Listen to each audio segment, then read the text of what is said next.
शराब तो बंद है बिहार में, तो शराब का वो लड़का धंधा कैसे करता था? स्टेशन पे पता है, जो सिंपल साधारण घर की, जो अच्छे घर की महिला है ना, वो जाने में तरकराती हैं, उनको बुरा लगता है। साफा बोलती कितना रेट है, कितना लेंगी। जब वो सब चीज को बंटी खुलासा किया तो बंटी को अपहरण कर दिया। सिर्फ सम्राट चौधरी का ये आई कैमरा जो है वो सिर्फ खाली हरा गमछिया वाला के दिखता है, तो हरा गमछी वाला बंटी यादव तो था। अपहरण करवा कर मार दिया, और ऐसे मतलब इतनी बुरी तरीका से मारा है कि उसको पहचान में नहीं आ रहा है कि बंटी यादव है। जहां अपहरण हुआ वहां से मात्र 100 मीटर की दूरी पर पुलिस वाले थे, लेकिन पुलिस वालों ने सीसीटीवी कैमरा में ये भी दिखा दे रहा है कि कौन छो लोग जो है वो कैसे उसको उठाया, लेकिन वो सीसीटीवी कैमरा काम नहीं करेगा। सम्राट चौधरी को दिखाई नहीं देगा। सम्राट नाम है सिर्फ करने का, लेकिन करनी नहीं है। किसी तरह से सत्ता में बैठ जाना, कुर्सी पे बैठ जाना, लालू जी के गाली देकर, लेकिन वो चेयरवा का तो मान सम्मान कम से कम रखते। बंटी यादव मर्डर केस ने पूरे देश को झकझोर दिया है। बंटी यादव एक शानदार जानदार युवा थे जो लगातार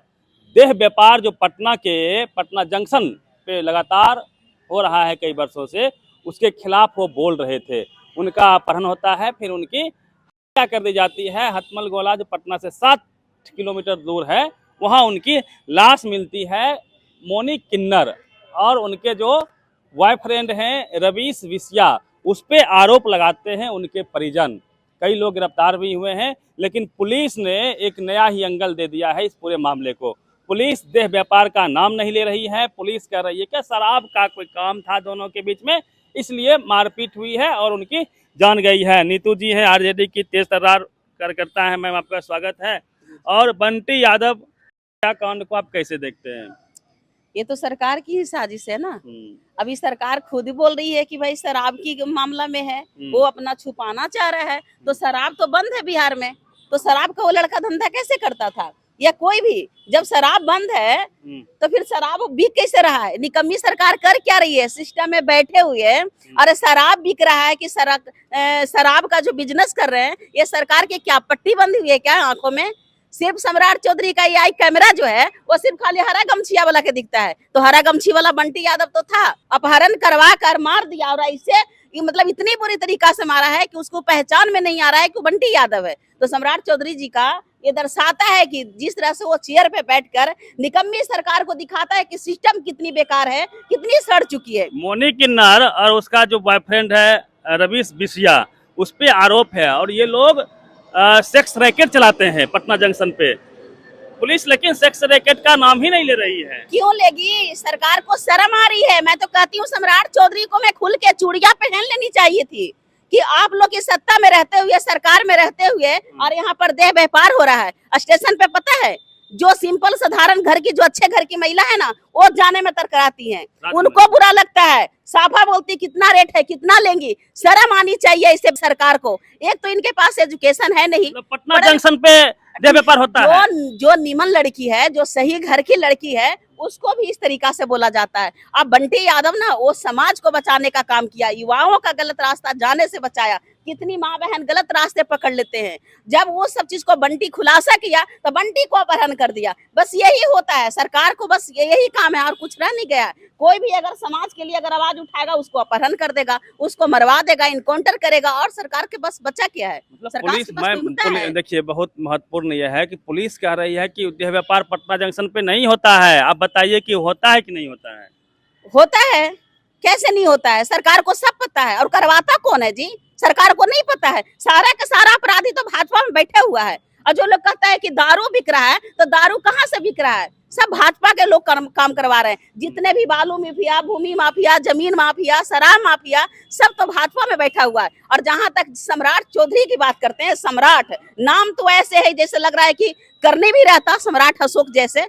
सम्राट नाम है सिर्फ करने का, लेकिन करनी नहीं है। किसी तरह से सत्ता में बैठ जाना, कुर्सी पे बैठ जाना, लालू जी के गाली देकर, लेकिन वो चेयरवा का तो मान सम्मान कम से कम रखते। भरत तिवारी का देखे भी इनकाउंटर हुआ कुछ दिन पहले, इनकाउंटर हुआ ना, अब हुआ बंटी तिवारी। ऐसे बंटी यादव, कितने ऐसा यादवों के इनकाउंटर हुआ रहा। जो भी सरकार को सिस्टम का आवाज उठाएगा, सिस्टम से सवाल पूछेगा, बस सरकार जो है ना, बस उसको वही होने लगेगा। जहां अपहरण हुआ वहां से मात्र 100 मीटर की दूरी पर पुलिस वाले थे, लेकिन पुलिस वालों ने सीसीटीवी कैमरा में ये भी दिखा दे रहा है कि कौन छो लोग जो है वो कैसे उसको उठाया, लेकिन वो सीसीटीवी कैमरा काम नहीं करेगा। सम्राट चौधरी को दिखाई नहीं देगा। सम्राट चौधरी को दिखाई देता है हरा गमछा वाला।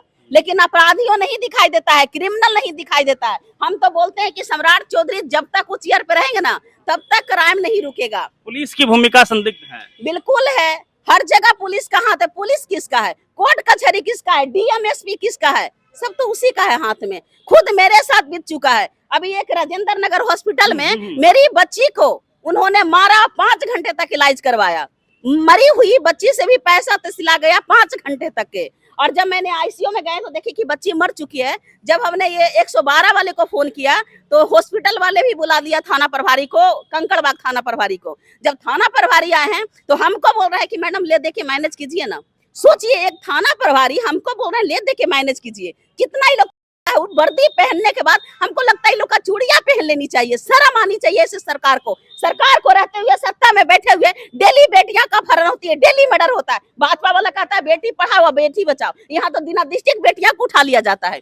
सम्राट चौधरी को दिखाई नहीं देगा? सम्राट चौधरी का बगल में 16-17 साल की बेटियां का रेप करके फेंक दिया जाता है। सिस्टम का अंधा हो गया है क्या? जिस तरह से सम्राट चौधरी का जो कैमरा है, अगर हरे गमछिया वाला को पकड़ता है तो काहे नहीं अपराधियों को पकड़ता? और जो बोल रहे थे सम्राट चौधरी जी कि जितना अपराधी है जिसको हम पिंडदान करवा देंगे, तो पहले भाजपा में बैठे हुए लोग के पिंडदान कीजिए। पुलिस के मिली भगत से क्राइम हो रहा है। देखिए, कुछ भी होता है तो बिना मिली भगत का नहीं होता है, मिली भगत से ही होता है। चाहे जितने भी जो अवैध काम चल रहा है वो सब मिली भगत है, ऐसा नहीं है। मैं खुलेआम आपके चैनल के माध्यम से बोल रहा है कि इसमें डीएम एसपी सब मिले हुए हैं। मैं जहां तक आवेदन जो की हूँ ना, मेरा एफआईआर थाना प्रभारी नहीं लिया और उसी डेट में मेरे ऊपर एफआईआर हो गया कि वो दबंग महिला थी, गुंडा लेकर आई और डॉक्टर को कॉलर पकड़ी, मेरे बच्ची को मार दिया। क्या मैं डॉक्टर को कॉलर नहीं पकड़ सकती है? उस पे मेरा एफआईआर होगा, लेकिन मेरा एफआईआर दर्ज नहीं हुआ। तब जब मैंने डीएम के पास गए तो डीएसपी के पास वही भाषा, एसपी वही भाषा, डीएम तक वही भाषा। तब जाकर मैंने आयोग से हमने काम किया कि नहीं, आयोग हम देंगे, सेंट्रल आयोग तक मैंने ले जाएंगे। क्यों पूरी मैंने पटना का जितना हॉस्पिटल है सारे हॉस्पिटल को मैं जांच करवाऊंगी। गांव घर से लोग आता है कि पटना में प्राइवेट हॉस्पिटल में अच्छे इलाज होगा, यहाँ तो लूट लेता है। तो ये सब चीज नहीं चलेगा। ये निकम्मी सरकार जो है ना, सिस्टम में बैठे हुए, खास करके सम्राट चौधरी को कुर्सी छोड़ देनी चाहिए थी, क्योंकि उनके पास न डिग्री है, नहीं एबिलिटी है, नहीं उनमें काबिलियत है, कुछ नहीं है। लालू जी के गाली दे दे के मुख्यमंत्री बन गए और लालू जी के हरा गमछिया से दिक्कत है। वही हरा गमछिया लेकर सम्राट चौधरी जी सबसे पहले विधानसभा गए थे। लालू जी पैदा किए राजनीतिक में और लालू जी से ही इतना। चलिए, तो नीतू जी थी और इन्होंने अपनी भी कहानी बताई कि इनके साथ क्या हुआ। और लगातार पुलिस के मिली भगत से जिस तरह से पटना में डॉक्टर हों या देह व्यापार करने वाले जो लोग हैं या फिर जो जुआ चेन स्नैचिंग के लोग हैं, पुलिस की मिली भगत से इनका आरोप है कि ये सब कुछ अवैध काम चलता है। बंटी यादव का जान जिस प्रकार से लिया गया अपहरण करके, उस पर कई सवाल खड़े होते हैं, कई संदिग्ध भूमिका पुलिस की भी सामने आ रही है। क्योंकि पुलिस को यदि अपहरण की जानकारी दी गई थी तो पुलिस ने फिर उसको गिरफ्तार क्यों नहीं किया, बरामद क्यों नहीं किया? पुलिस लिपापोती करती रही, उधर बंटी यादव का जान लेता रहा, उनके साथ मारपीट होती रही। तो ये कहानी है बंटी यादव को लेके। और बंटी यादव केस में पुलिस ने दारू शराब का जो एंगल दिया है, उससे आप कितने सहमत हैं और असहमत हैं? प्रतिक्रिया आप कमेंट बॉक्स में दीजिए। Ravi Mehta, the activist, Patna.